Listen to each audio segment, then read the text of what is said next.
Have you ever found yourself in a situation so shocking, so out of the ordinary, that you're left questioning your own actions, wondering if you could have done something, anything, differently?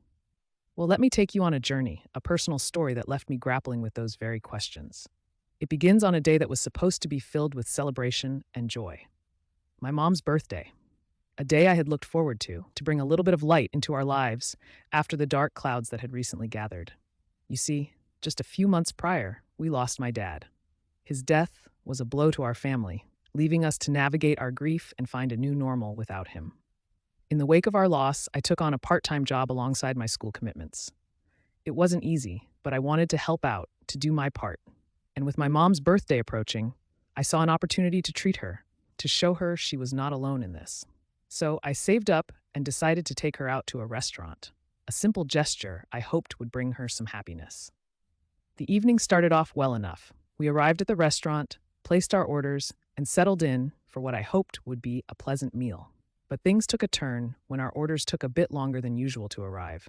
To me, it was a minor inconvenience, but my mom didn't see it that way.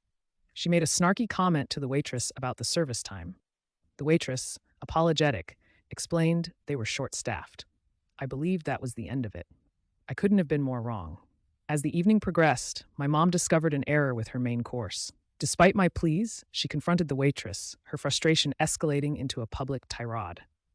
The scene that unfolded was unlike anything I had witnessed before. My mom, a woman who had always been my rock, hurled insults and derogatory remarks at the waitress, her anger boiling over into a display that left me mortified. The confrontation grew until the manager intervened, threatening to call the police. In that moment, I made a decision. Overwhelmed with embarrassment and disappointment, I apologized to the waitress, handed her all the cash I had, which would only cover my portion of the meal, and left the restaurant alone, taking the bus home. When my mom returned, she was furious.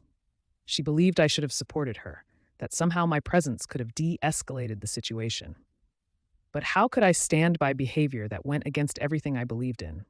I told her as much, that her actions were appalling, especially for someone who was supposed to be my role model. Her response?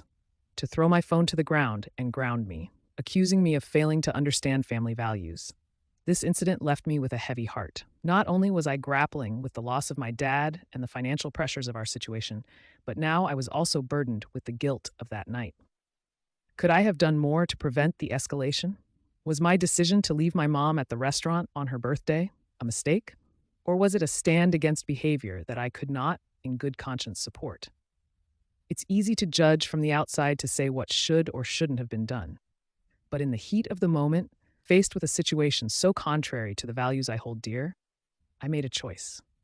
A choice to not condone actions that I found deeply troubling, even if it meant leaving my mom on her birthday. I share this story not to seek validation or judgment, but to open a dialogue about the complexities of family dynamics, the challenges of navigating grief, and the moments that test our principles. It's a reminder that we're all human, capable of mistakes, capable of growth. And perhaps, most importantly, it's a call to empathy, to understanding the struggles each of us may face, often hidden beneath the surface. So I turn to you, not just to ask if I was in the right or wrong, but to hear your stories.